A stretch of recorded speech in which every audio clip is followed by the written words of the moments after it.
once again and welcome to the State of the Nation segment this morning on Delta Rainbow Television Worry as we talk Nigeria at 64. We reflect on our nation's journey since independence. We'll be focusing on key areas: governance, the oil and gas sector. We're talking infrastructure, power, and the economy. And to help us unpack these important topics, we have two distinguished guests in the studio this morning, and I have sitting right next to me Professor Patrick Oromarigake, a political scientist and strategist, a lecturer at the Dennis Osadepe University, Anwai Asaba.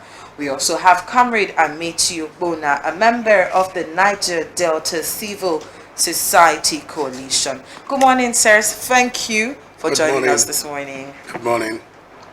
Good morning. Thank you so much, Comrade Ogbonna, for joining us.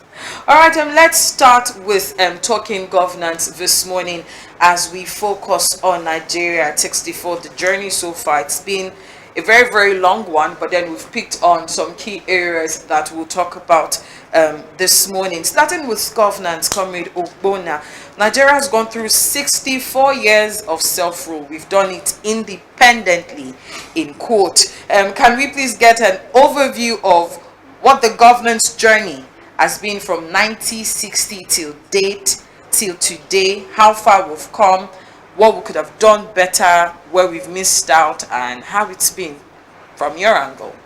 Well, it's an issue of the good, the bad, and the ugly. Before independence, Nigeria was unique. After independence, Nigeria was supersonic.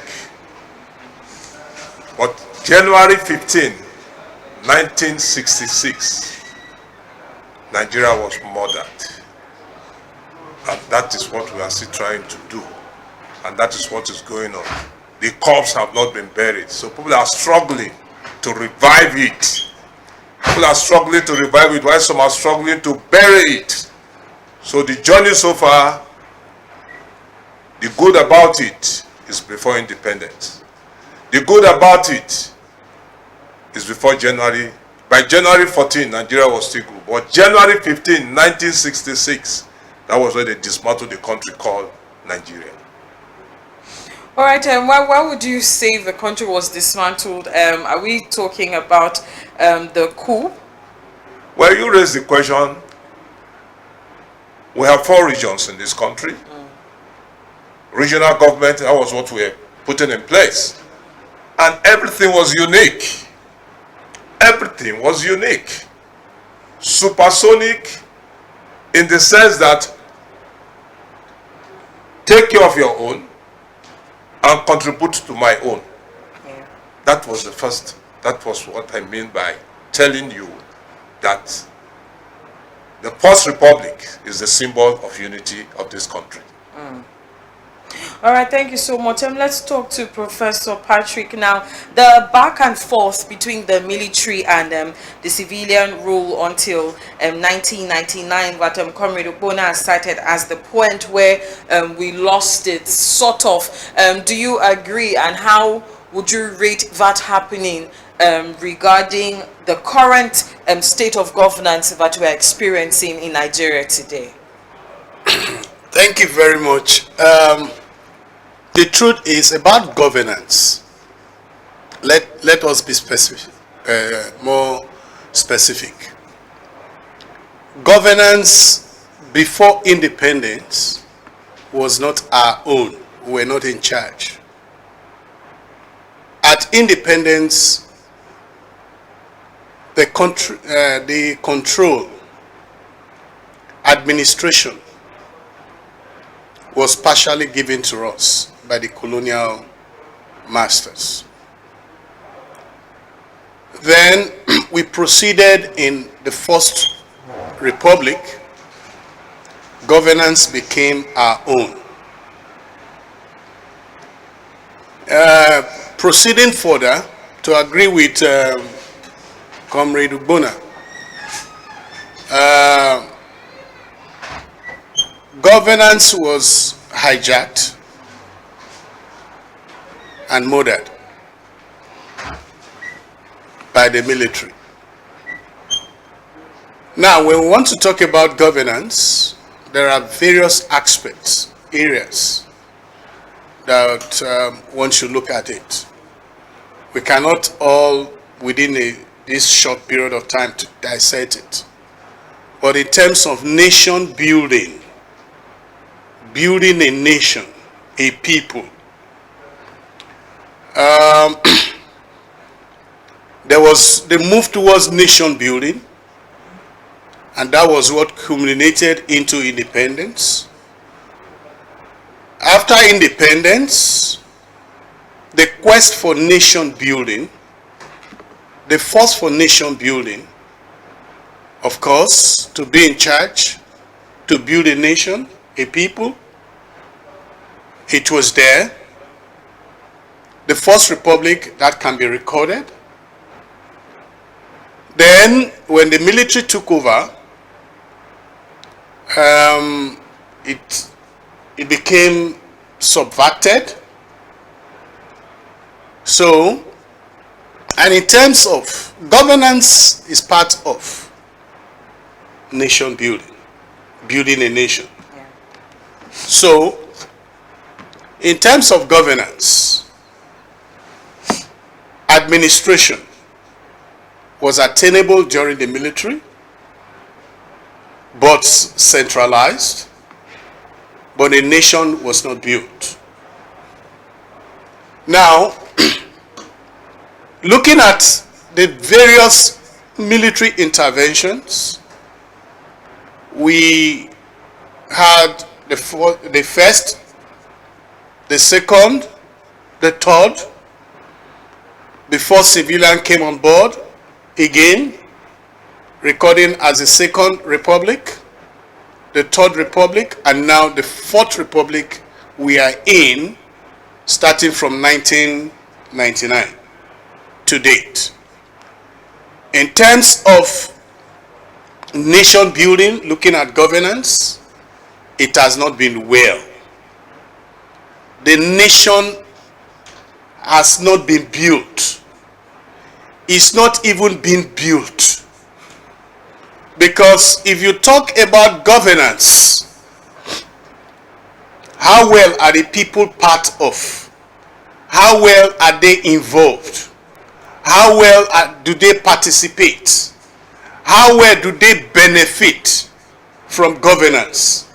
The answer is on the negative. So, in terms of governance, we have, to me, in my own opinion, there is an administration, but the people have not been governed as they ought to be governed as a nation. So, we are still in the process of, coming up with governance. But administration, yes, administration could be positive or negative. Yes, there have been some sort of garnering the resources, apportioning or distributing, whatever. Has it been well with the people? As a nation, the people, because when you're talking about nation, you are talking about people. As a nation, the nations that makes a nation. Because when you are talking about nation now, we are talking about the generality of all nations in the nation. So, have they benefited? Have they been part of? Have they been, these contributory to the governance? Or, I will not use the word governance now, to the administration? The answer has been, on the, negative. If not, if the people verdict, if the people's interests are on the play, Nigerians will not be experiencing what we are experiencing now. Governance is about, doing things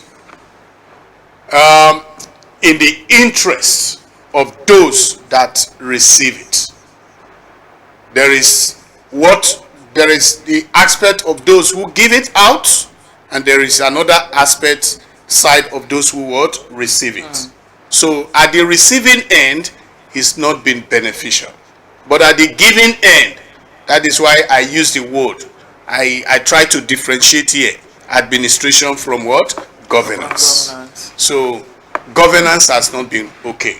But administration, there has been some sort of administration in the country. Thank you. Thank you so much. And Comrade Amiti Ogbonna seems to agree with what Professor has just shared with us, talking about governance and then administration as it were.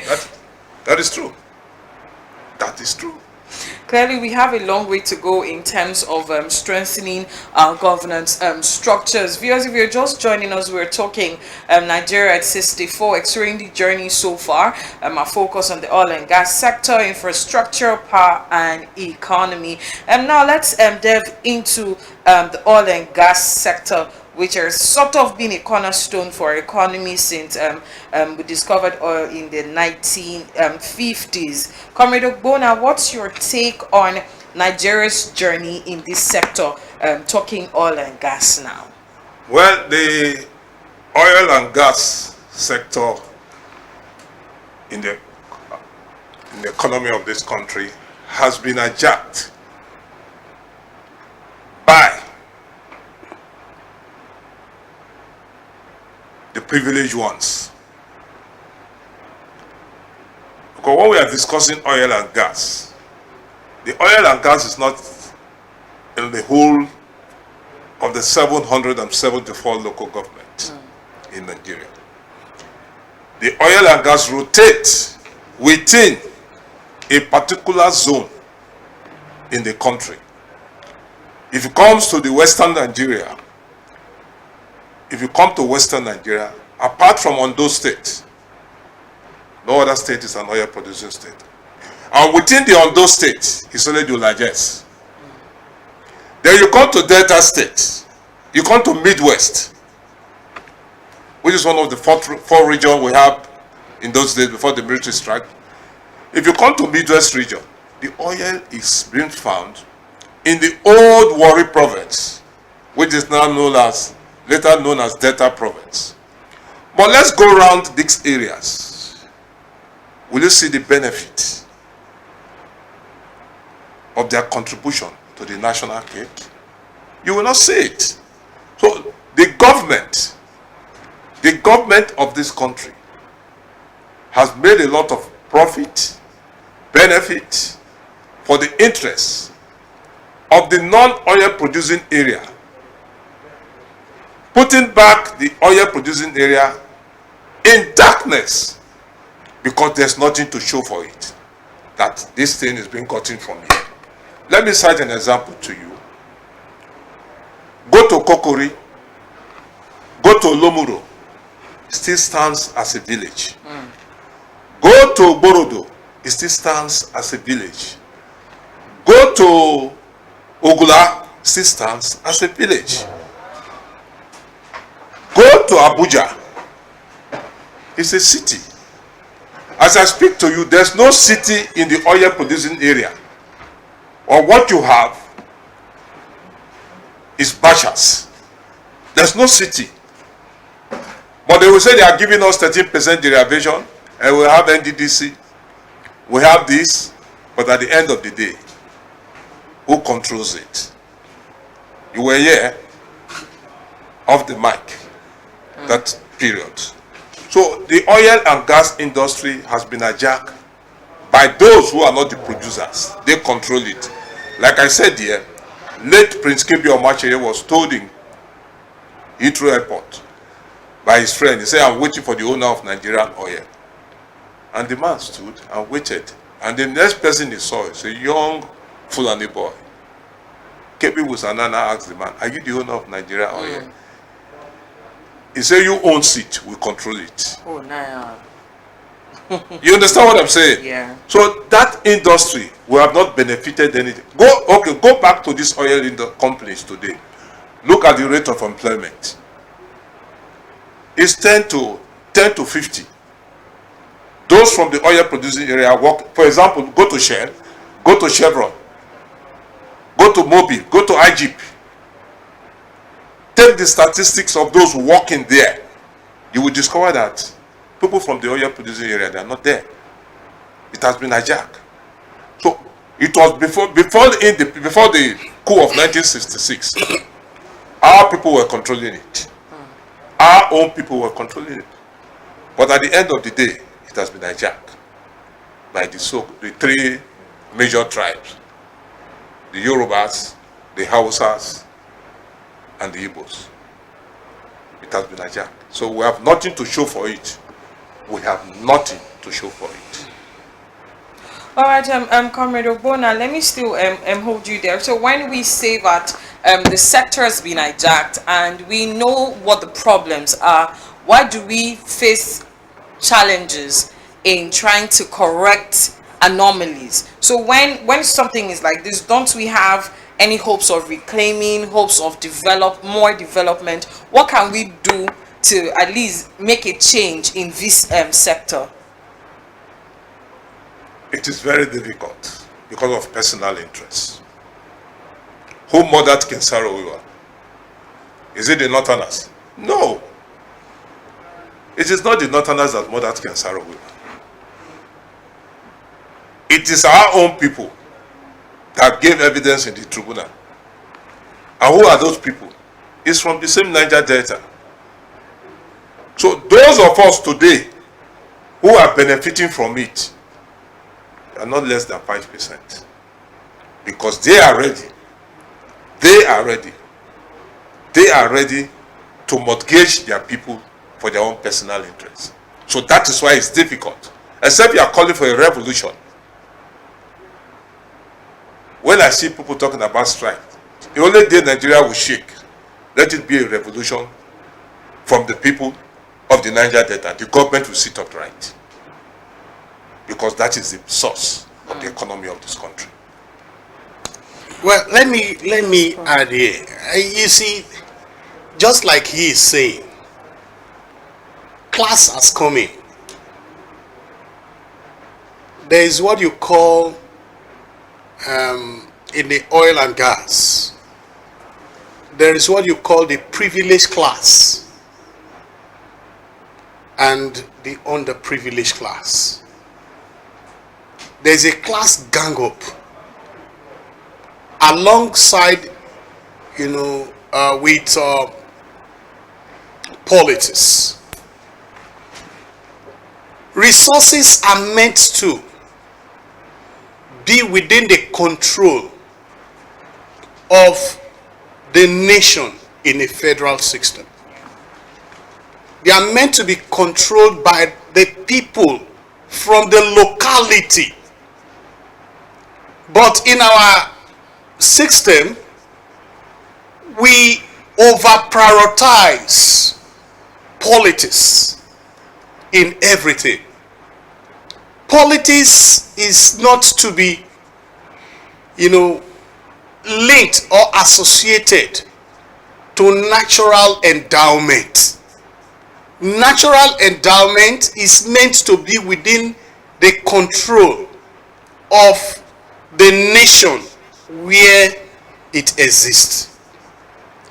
Now, there is supposed to be a dealing, a relationship between the people of that area and the government, the machinery that is in charge of governance. You see, I made a distinction last time about governance and what? Administration. The way you govern, when there is governing, there is what you call channeling. There is what you call apportioning. There is what you call consideration. There is, there are indices that is involved in governance. Not modeling up things in like it is in administration. When you are talking about administration, you can model up things either rightly or wrongly. Even if it is wrongly, all is part of what? Administration. Like I mentioned that time also, I said there's a distinction of positive or negative administration. So in the oil and gas, there is more pollution, infiltration of politics along class, and that has brought in the issue of the privileged, those who are privileged. When the military took over, the centralization of resources, the centralization or through the unification decree of ownership of land and all that, these are things that the military has done that needed to be undone by the civil administration. But the people have not been able to distinguish what governance is about, to undo what the military has done in their previous administration. So what the civilian government are doing now is to continue in the modus operandi of the military administration in modeling up things, because people who are naturally endowed, they are supposed to benefit from the endowment differently from those that are distant from it. We are not saying those that are distant from it should not benefit from it, but the level of benefit, there should be some sort of differences. Now, even not in the endowment now, not those that are within it are benefiting from it, but those that are distant from it, and at the same time, because they are in the charge of the administration, not governance now.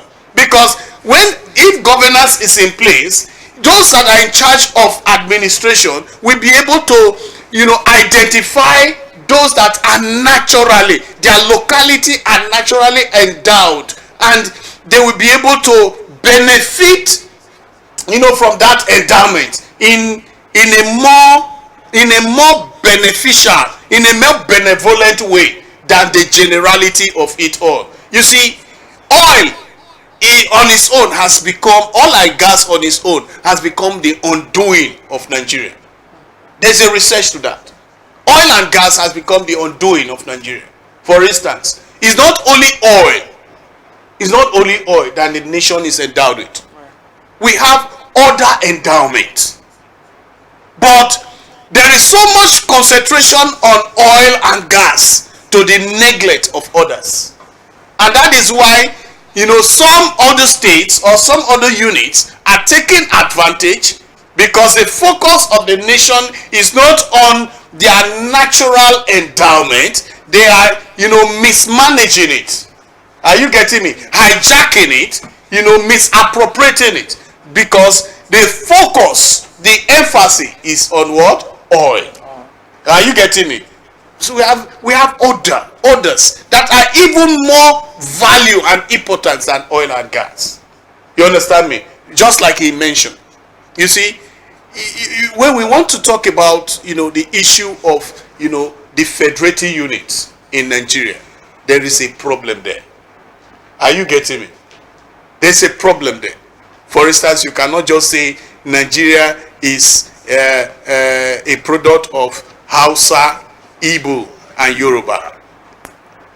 Are those the only federating units? No. Some people erroneously mistake the whole north to be Hausa. It's a big fallacy. The whole east is not all Igbos. The whole west is not all Yorubas. Are you getting me? Those are big fallacies. We need to, according to research, is it about 250 ethnic nationalities? Are you getting me? Federating units. They were not identified. These are fallacies that the colonial masters established, and we kept building on that. Are you getting me? So, for instance, you see, when these are the major languages to be taught in school is Hausa, Igbo, and Yoruba. Are you getting me? Yeah. What about the others? Is it everybody that is Hausa? No. Is it everybody that is Igbo in the east? No. Is it everybody that is Yoruba in the west? No.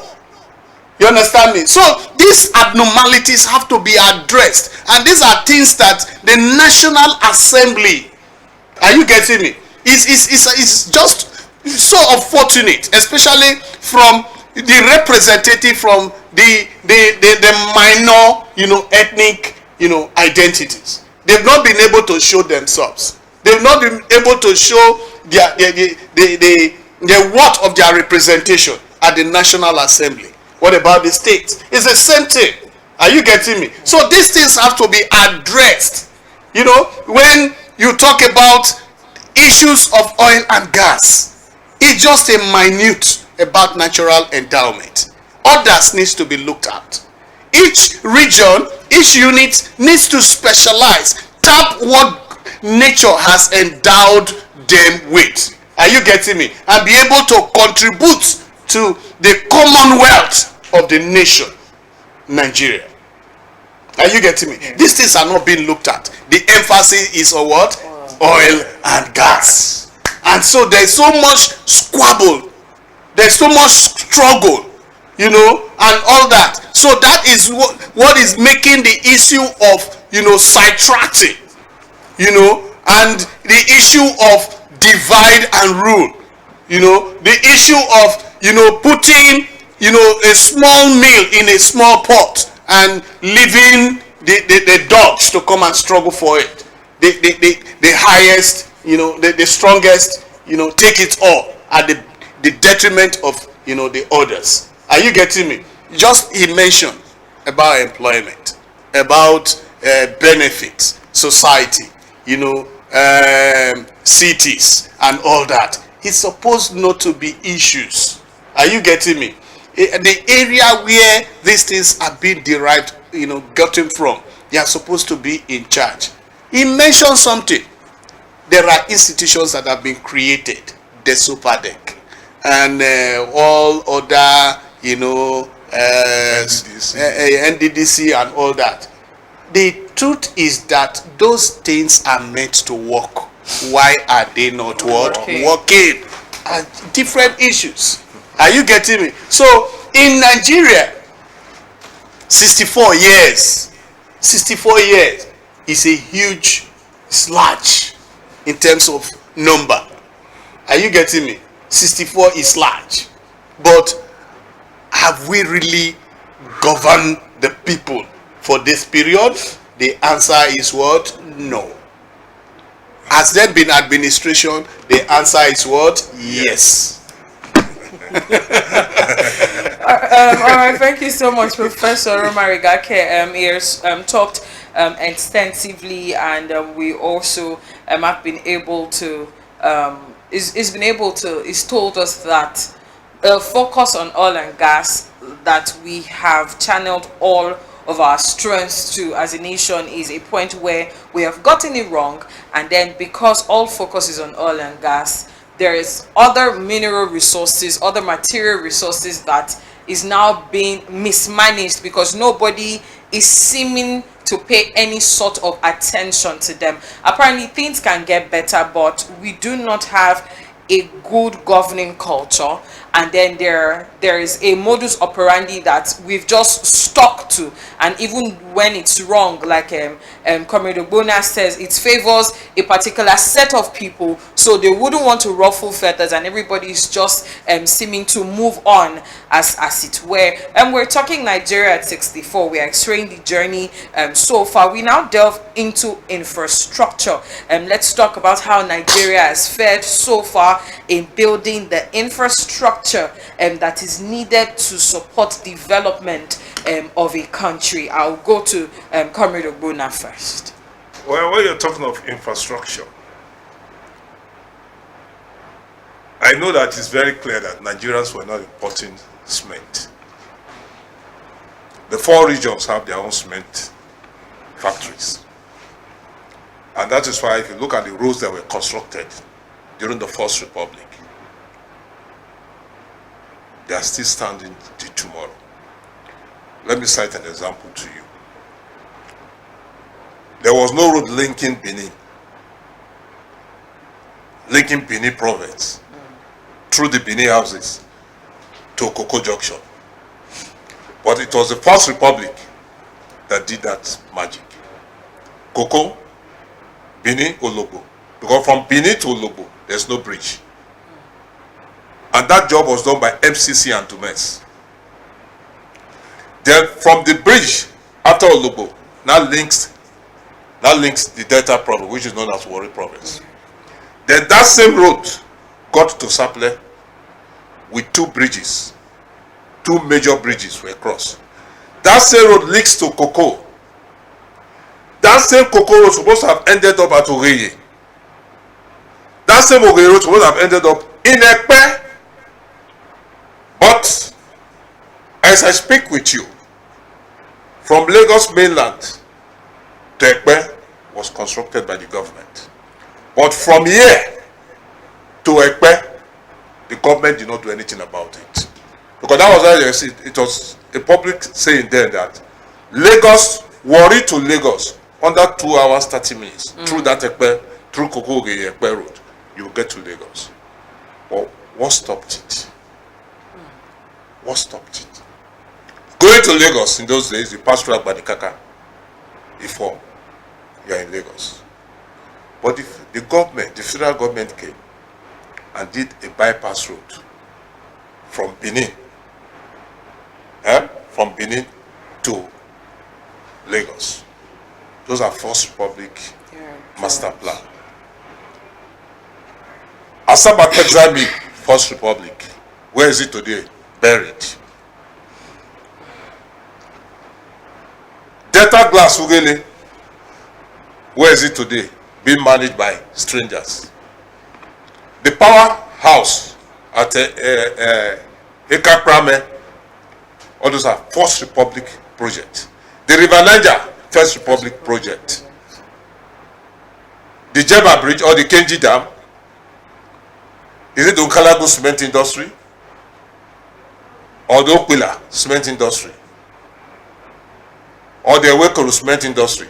All these industries you are having today in this country that has been buried, those were the First Republic infrastructural revolution that was carried out for the interest of Nigerians.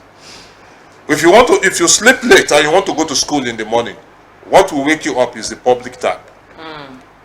Because then it was aluminum steel buckets. Yeah. Let me first call. You see the thing hitting each other, they don't break. Where's the public tap? I will still have water board. Yeah. Till today, what is the function of water board? It's being financed. State government has oil and gas commissioners. Where is the state oil well? Where is the state oil well? So where do we belong? So after the First Republic, like he said, infrastructure that was completed and commissioned by the First Republic has been murdered. Look at the Nigerian Port Authority. Warri Port is the best port in Nigeria. The easiest way to you to go to the north, bring your goods here, you are in the north. Because you have only two routes. Yeah. Warri, Onitsha, Umbulafo. You are already in Benue State. And you are gone. If you want to go straight, you want to go to deep north, you go straight through Ogoja. And once you get through Ogoja, you already entered the plateau. So, our infrastructural revolution was cut short after the 1966 coup. After the 1966 coup. Federal Government College Warri, First Republic. Where is Saple Technical College? Who murdered it?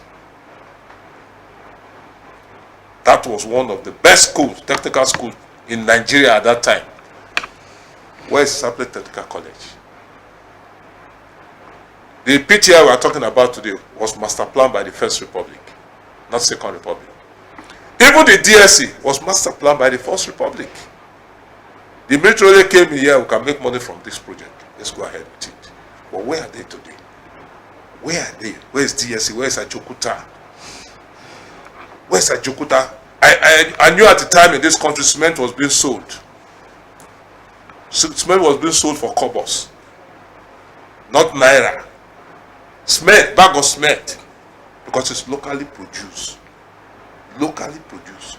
So that is why the revolution of infrastructure came to an end after January 1966.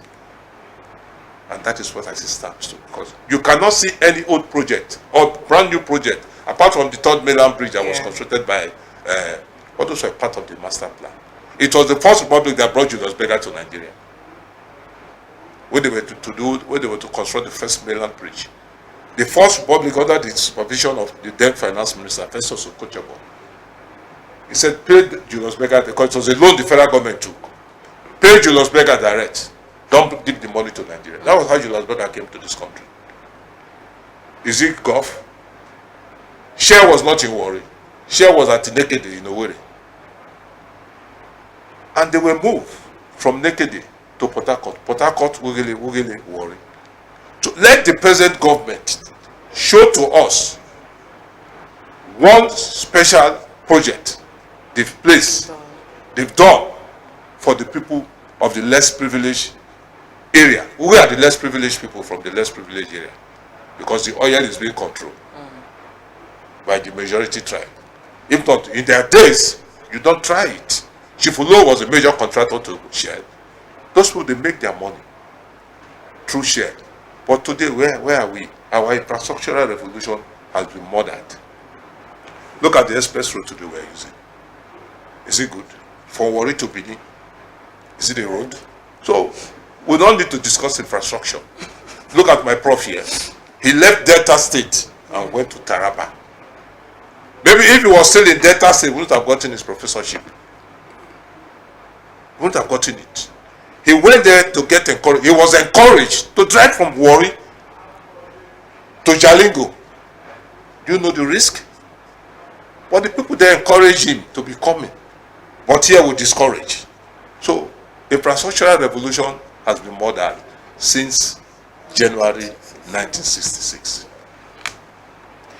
Professor Patrick, please let him get your take on infrastructure in Nigeria. Comrade Ogbonna has already shared with us that infrastructure has been murdered. Is listed a whole lot of projects that were done in the First Republic, and it's no news to see that we can't actually find anything that's being done currently.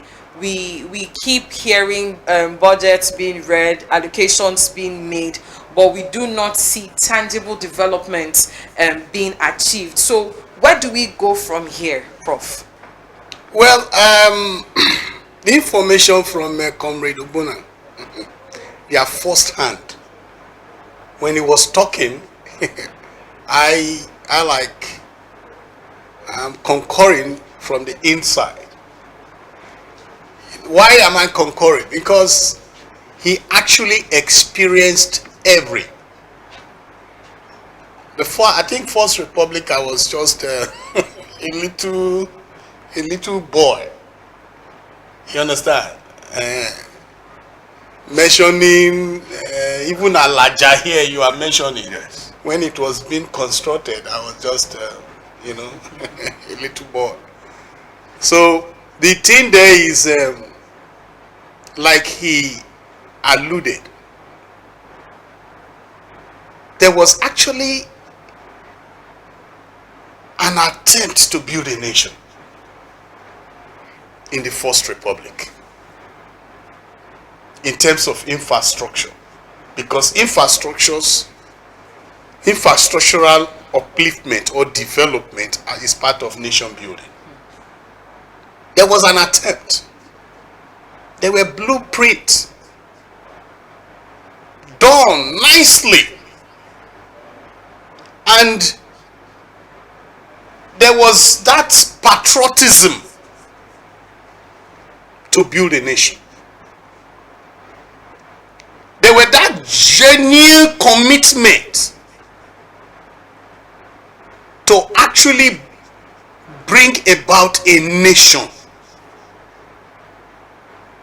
infrastructuralized. There were some attempts and efforts done, beautiful, just to identify some of the ones he mentioned. But those things were murdered, using his language again. Now, what we have now, I'm sorry to say it, most of the projects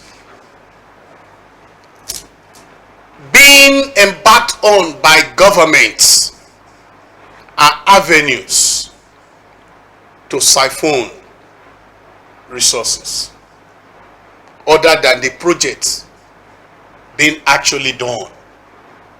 A case in point, our governor now, one of the streets becoming a governor, I liked what he did when he was called to commission a project. I salute his effort. Yes.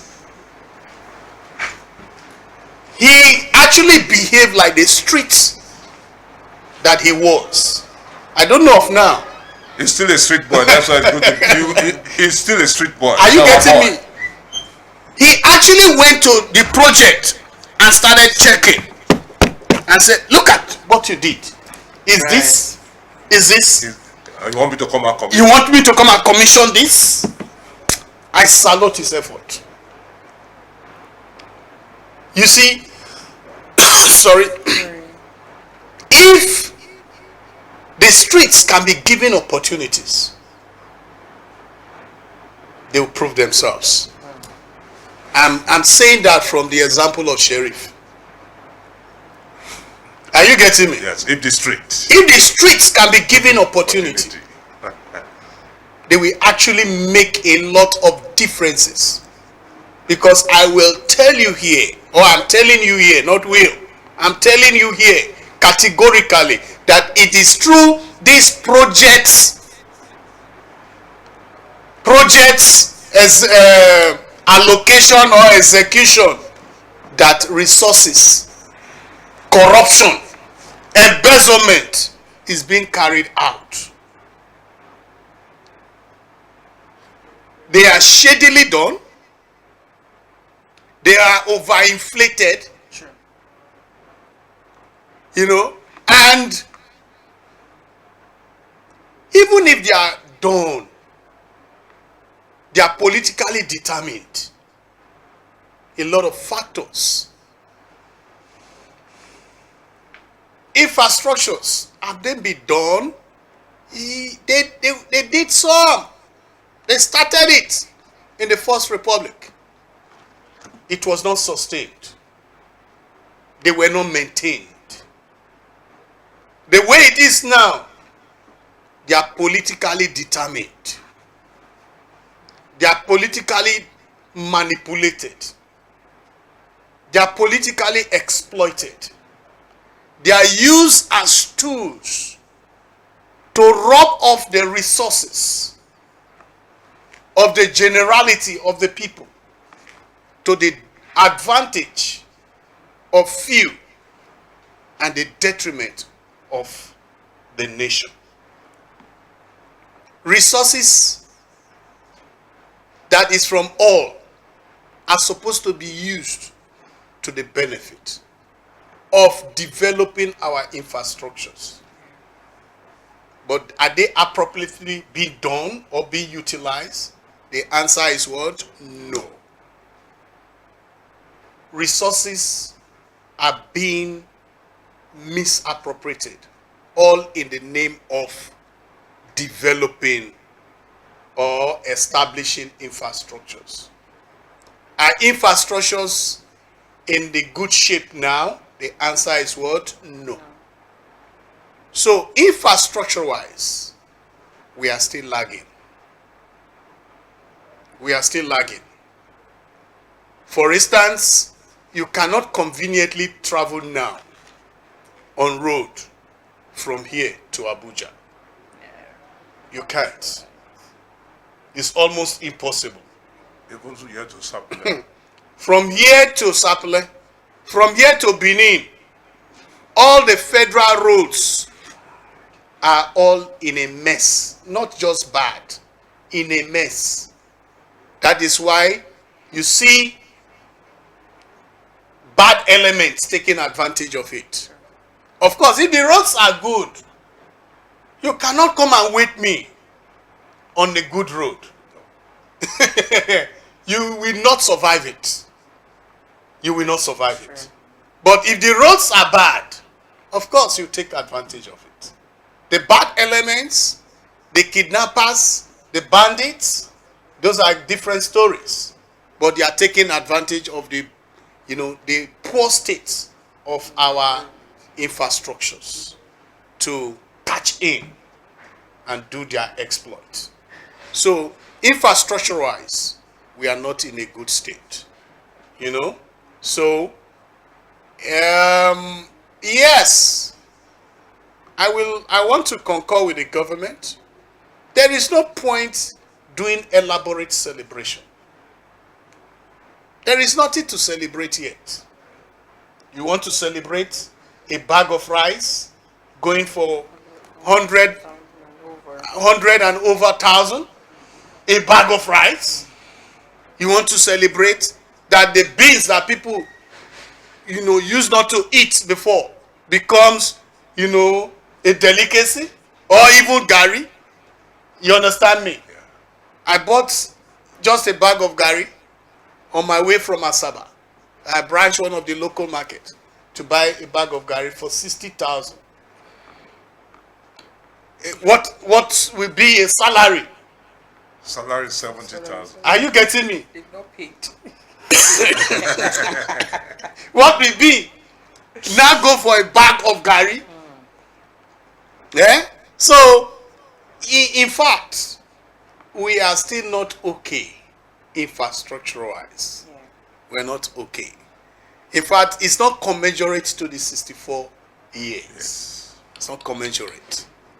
Governance is not commensurate. In fact, we have not started governance. We are still administrating. We've not started governance. Forget about the usage, the wrong, understanding of it. We've not started governance. We are still administrating. You understand? So infrastructure, we are not commensurate with the number of years that we are a nation. Thank you so much, Professor Patrick Omarigake. Said for infrastructure, we're not commensurate with the number of years that we have. And then one word is also said is, if the street can be given an opportunity, they would improve themselves. Viewers, we're still talking Nigeria at 64, the journey so far. We've touched on governance, we've talked on the oil and gas sector, and we've touched on infrastructure as well. We'll go on a short break and we'll be back to continue the conversation. To stay tuned.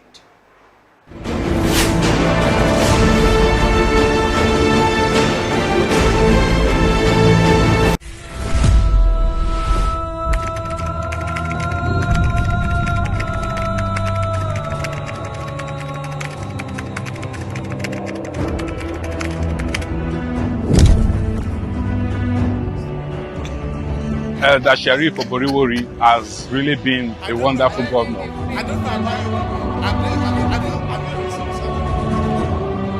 One thing wey really interest me for your government na the flyover wey you award for Warri. At least we get confidence say we get road wey go last. Right Honorable Sheriff Francis Oboriwori has done extremely very well. There are a lot of construction going on. Is it road? Is it infrastructure? Human capital? He has touched everyone. So he has done very well.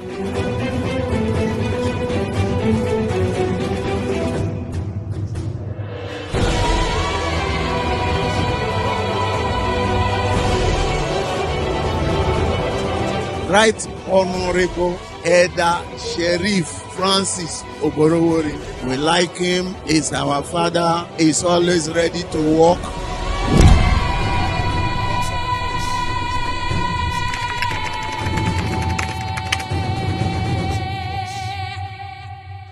You understand? Book an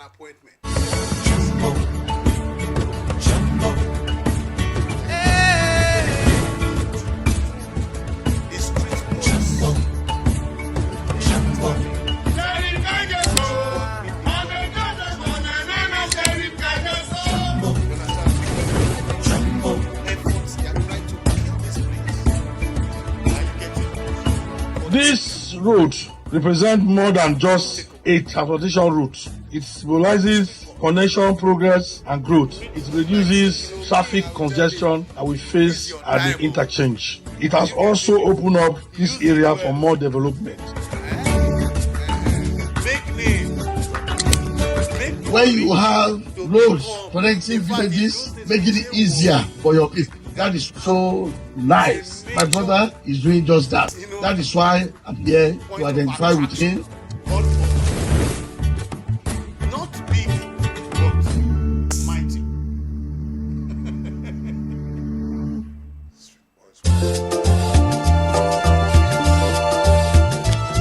His Excellency the Governor has a bird-eye view of most of the areas in Delta, particularly the roads. And so he got a report that this particular spot is not looking good, and he asked that I should proceed here to take a look at what's happening so that we can immediately begin action.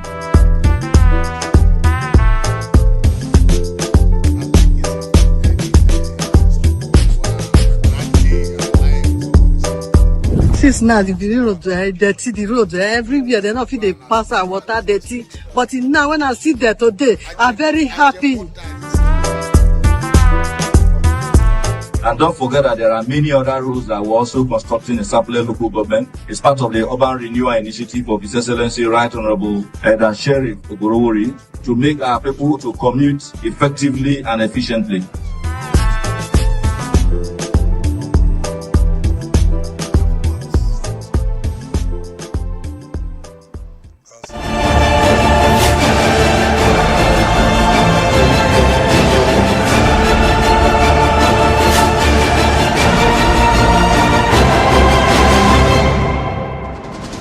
Welcome back. It's still Morning Watch, Monday's edition on Delta Rainbow Television Worry, and we're talking state of the nation. Our focus this morning, celebrating Nigeria at 64. We're talking the journey so far, focus on governance since 1960 till date. We've talked on the sector infrastructure, and we're left to focus to shed light on power and economy. But then you can be a part of the conversation if you want to talk with us this morning and share your take as we celebrate Nigeria at 64. This is our low-key celebration. You can call on phone number 0906 641 3928. 0906 641 3928 is the number to call to join in on the conversation this morning as we discuss celebrating Nigeria at 64, the journey so far. We go back to the conversation. I still have in the studio right next to me Professor Patrick Oromarigake is a political scientist and strategist, lecturer at the Dennis Osadebe University, Anwai Asaba. We also have Comrade Amici Ogbona, a member of the Niger Delta Civil Society Coalition. Before we went on that break, we touched on governance from 1960 till date, and our guests here have been able to say what we're experiencing is still administration, sort of. Talking about oil and gas sector, we've laid too much emphasis on a particular sector, and then we've undermined other sources of income that we could have as a people for infrastructure. We are still lagging behind, and there's so much work to be done. Now we're talking power and economy, and Professor Patrick, power has been a constant issue in Nigeria despite various attempts to reform the sector. What's your view on power and why it remains a challenge to us? Well, those are all parts of the saboteur of building a nation. The lack of patriotism by the people of the nation. Attempt at developing the power sector.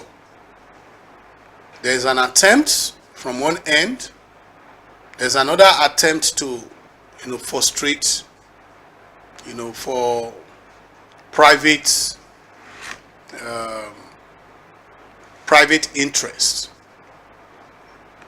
Why did I say so?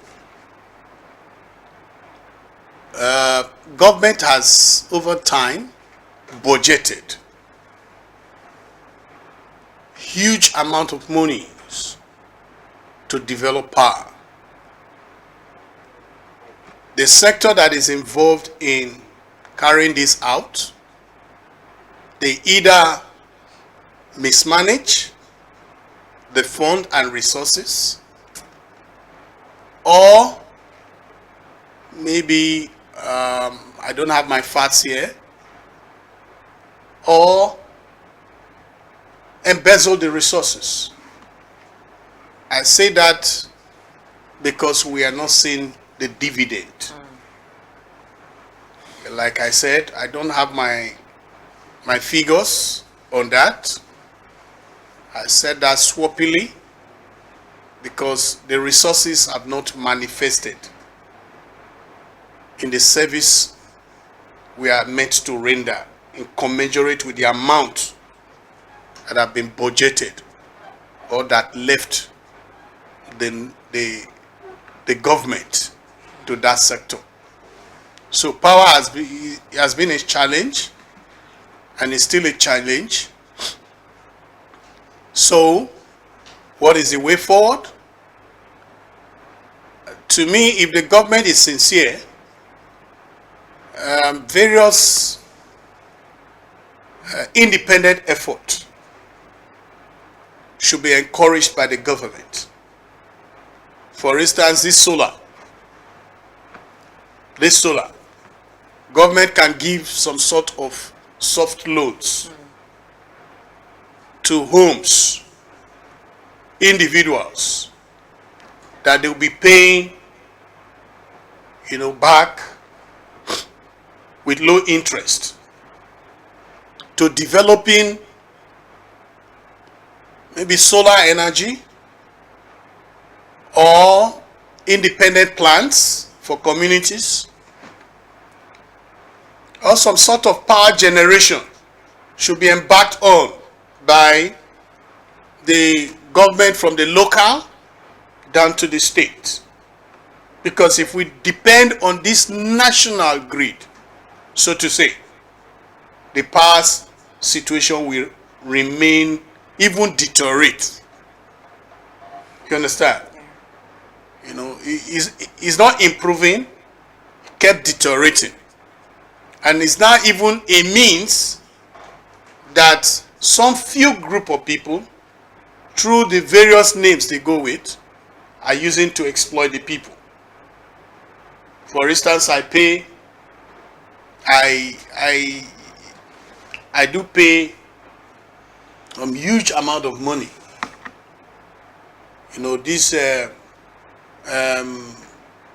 This meter. Prepaid. No, I got to prepaid. They gave me through NEP, whatever their names are. They gave me somebody's prepaid stuff. Yes. I got to know it's somebody. Yes. Because it's not my name there. Which is fraud. It's not. They gave it to me. I bought it. Yes. Someone in one village meter the person's name, and I said, how come this is like this? This is fraud. They said, okay, don't worry, we are going to say it's an error. We are going to believe me. Before you know, the meter got burnt, and I said maybe the person,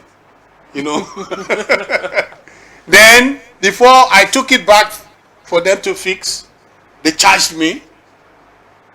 Before you know it again, got burnt again. Then after twice, I said, I'm not, come and carry your... Oh, those are stolen meters. Yeah. Come and carry your stuff. And from that time, they started bringing... Estimated bills. There was even one time I traveled to my workplace. They just came after even paying. Are you getting me? They came and cut my... I was so mad. So it's a way now that the individuals and institutions are using to rip off the people.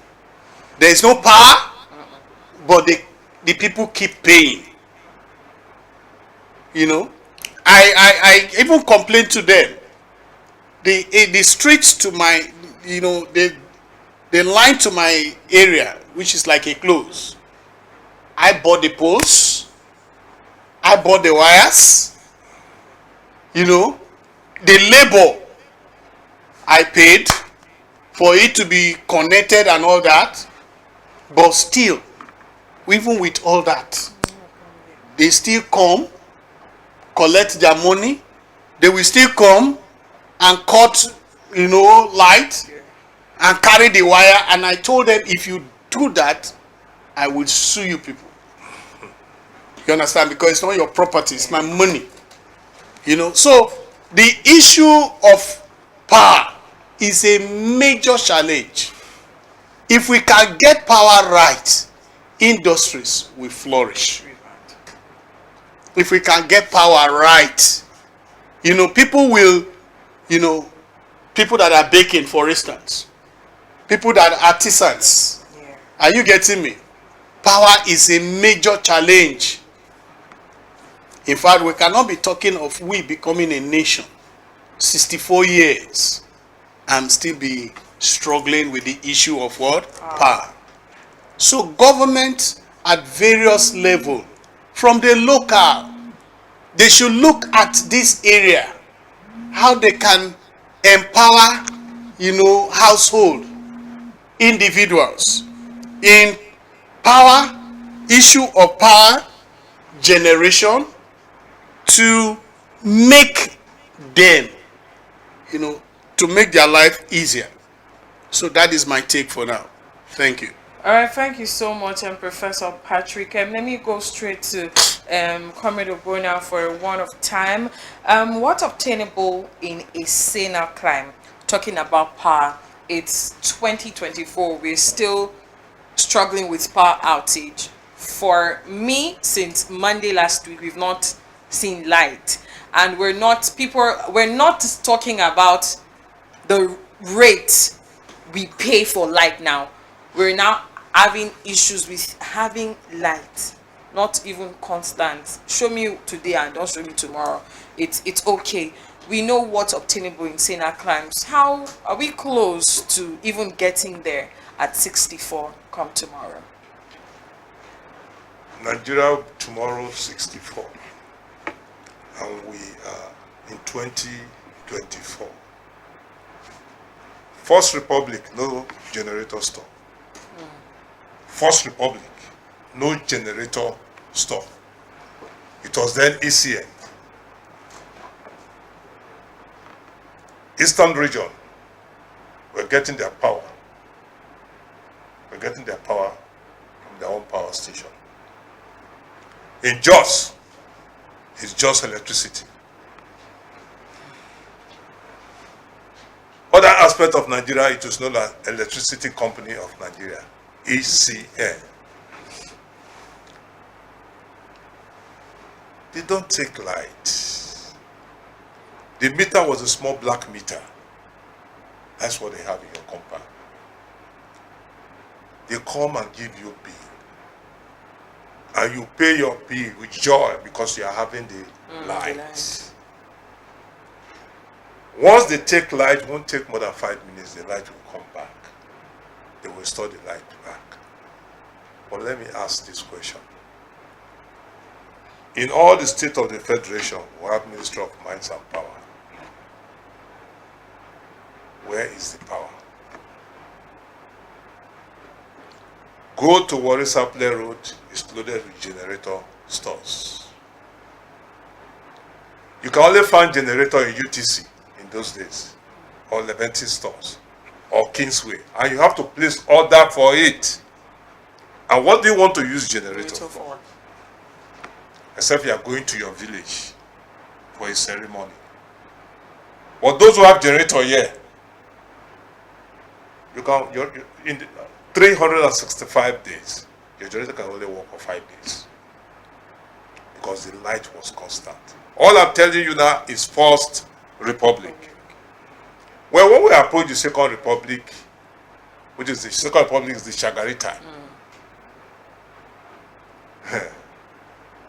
we have one guy called Makele. That was where the crisis started. The crisis of the down of infrastructure in this country started from that period. The bridge, the Sapele Bridge, the two bridges we are seeing, was First Republic. That was the bridge Okoje was said, let me go and commission River Niger. When I come back, I will commission the bridge. When he met his death in Lagos. All those that are involved, meddling Nigeria into this crisis, who took part in that coup that brought me and you to this bad ship, where are they today? Where are they? So the power is nowhere to be found. Even in your studio here, we are here. You were here now. When NEPA took light, we're in darkness. There's power nowhere. I live at Ogunu. We needed 33 industrial line. They collected 15 million from us. For them to give us 33, they gave us 11. They gave us 11. So there's no power. As I speak with you, I don't have light in my house. Ogun as a community now, there's no light. They give you light for 5 days, they will take it for 12 days. And when they bring it, you hear, pay your light bill. Pay your light bill. So we don't have light, we don't have power. We don't have, infrastructural wise on power, it has come to collapse. Like you said in your own area too, the same thing. Yeah. The prepaid meter he talks about happens to my junior cousin who lives in America. NEPA gave him this BEDC. Yeah. They gave him a prepaid meter, not knowing that it was a bad meter, and he got bought. Carry it to go and repair. They asked him to pay for it, and he paid. And at the end of the day, that meter belongs to somebody else. It's not a brand new meter. But I will say this now. For you to get a new meter today, the process is long. Very tough. Yeah. The process is very long. Very cumbersome. But you are getting your own meter. I applied for meter for him 3 months now. We are now in the last stage, which is payment stage. So once we pay, they give you your meter. They will go and install it for you. That idea of saying, pay money, I give you, no receipt. No receipt. He has been defrauded. Yeah. And such person is supposed to go to jail. But if you go to the office, the abusement will tell you, I know nothing about it. But the man is your staff, I know nothing about it. So we don't have power. If we have power, you will see generators on the street of Warri, on the street of Mission Road in Benin, Okpe Road in Sapele, Alaka Junction in Anurumaru Junction in Efo. So we don't have light. Thank you so much, Comrade Ogbonna. We are wrapping off the conversation this morning, seeing as we have like 2 minutes to call off this segment. We've talked extensively on celebrating Nigeria at 64. It is a low-key celebration this year. It's been low-key celebrations from 5 years back, from 10 years back. And moving further, are we still going to keep observing the day? Because I'm not even sure any Nigerian needed that announcement, because I never see food chop. I'm not really sure that in those days, I would come outside to want to party. October 1st, it's joy. He's called for celebration. All primary school gets one cow. Do you understand? So all primary schools. It's just appalling. We don't know where we're going. They cook rice. All schools cook rice. The government will give you First Republic super. First Republic, every Saturday, you go to 2 centers in Warri, Welfare Road, Old Welfare. You see that there's an upstairs there, green upstairs, by the junction. You go and collect milk, powder milk, cocoa oat, glucose, sugar. Same thing at Ajamuga Payosawani's house. First Republic. 2 superb. Those who planned that coup against Nigeria destroyed this country. Did. Okay, as we wrap up on the conversation, let's take a minute each to get final words from Comrade Ogbonna and from Professor Oromarigake. First Republic is supersonic, no replacement. And there's no hope of us getting there. Well, till we allow the street boys to take over government. Till we allow the street boys to take over government. Look at the street boy in Delta. Go to Abia State and see a street boy. Yeah. See what they are doing. All right, Professor. 2 street boys. Well, 64, yes. Numbers, yes. But we've not gotten it right. For me, I'm calling on all to be patriotic, committed, so that we can build a nation. All we are having now is administration. Administration is not governance. Governance is what we require. And we need to govern that the people will see the benefit.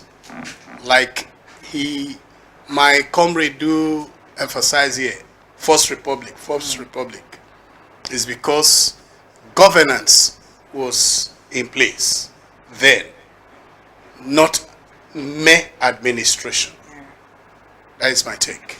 All right, and thank you so much, Professor Patrick Oromarigake and Comrade Amechi Ogbonna, for your contributions this morning as we discussed the state of the nation. We talked about Nigeria at 64, the journey so far. We're hopeful that the future gets brighter, and it will take all of us, the government, private sector, and citizens to work together for sustained progress. Thank you so much for joining me this morning. I wish you happy celebrations. Come tomorrow. Thank you. At your place? Celebration in your place or where? All right, viewers, do stay tuned. It's still Morning Watch. Monday's edition will go on now to environmental issues.